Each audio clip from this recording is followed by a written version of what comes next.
Alright, here we're going to run through your setups of your 981 controller. You have three basic menus, setup menus. You have global, input, and output. Most of your settings are going to stay with your default settings, but there'll be a few that you can fine tune according to your preferences. The way you enter your setup menus is hold your up and down arrow key for 3 seconds. Alright, this gets you to your setup menus. Here's your input. Use your arrow keys to go to your different menus. Output and global. We'll go through global first. Hit your mode key to enter the setting. Here you can choose between Celsius and Fahrenheit. Use your up and down arrow keys to change your values. We'll stay with Celsius. You use your mode key to go to your next setting. Said most of these are going to stick with your default settings. This is your arrow, non-latching.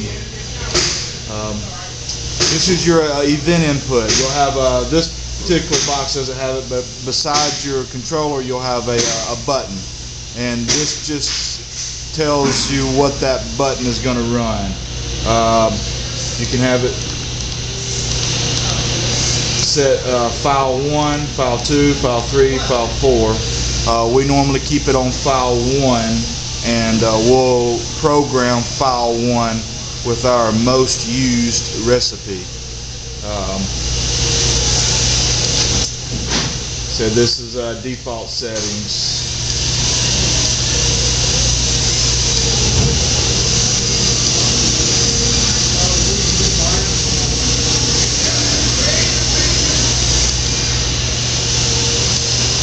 Alright, that's all your global settings. Your input setting, this is what kind of thermocouple you're using. We use a type J thermocouple. If you happen to use a K or something else, scroll between those. Your low range, 0. Your high range, this is your, you can set your maximum temperature setting, just so if something goes haywire, it won't overrun. We use 200 degrees, we don't cook anything over 200 degrees, but you can set that value at whatever you want to. This is a default setting, your calibration, filter. Then your output settings, output 1. HT for heat. Hysteria, use it, set it at 1. Your output 3 is event 3. Event 3 is your cooling, your water. That's what's cutting your water on. Output 4 is not used here. And that's all your output settings, all your setup settings. Hit your display key here to exit any menu and take you back to your main screen.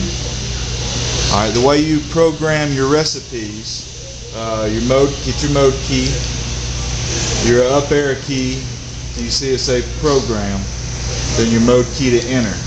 Alright, file 1, step 1. We're going to do which this box is already set up for, cooking at 170 for 5 minutes. First step is going to be, of course, your cooking temperature. Step type, start point. Your set point, here's your desired cooking temperature, 170. Now this time is not your dwell time here. This is how fast you want the controller to ramp to that temperature, and we want it there immediately. You could use this, say, if you wanted to come up very slowly, but it's got to have a value in it, so we use a value of 1 second. Event 3 is your water, so it's off right now. Alright, so file 1, step 2, which step 2 is going to be our dwell time. So for your step type, you're going to go to soak, S-O-A-H. You can see you go through your different menus to get to soak. And all these should be on the guideline sheets that we sent along with the press. 5-minute dwell time. Event 3, like I said, is your water, so it is still off. Now this is your wait for. Default is disabled, but you want to set it at your cooking temperature. And what this does, it waits till it gets to this temperature before it starts that 5-minute dwell time. File 1, step 3 is we're going to go your cooling now. So back to your set point. And so I use a set point of 0 in cooling. That gives no chance of the throwing power back to the heaters again. And we want to, you have to enter some value, so we use a value of 1 second. Event 3 is now on, and to go on and off, you use your up and down arrow keys. File 1, step 4.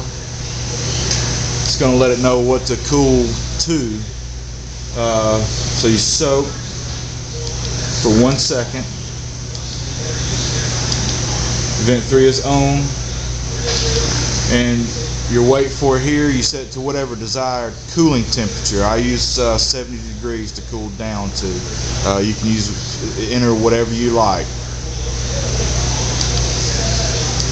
File 1, step 5. Now we've ran through your heating, your dwell, your cooling. So now you're finished your step. So you're gonna end for your step type, and then off. And you can see you can either go hold or off. Go off, and that cuts all powers to all output. And step 6, it's not necessary to use it, but you can set it up the exact same way as step 5.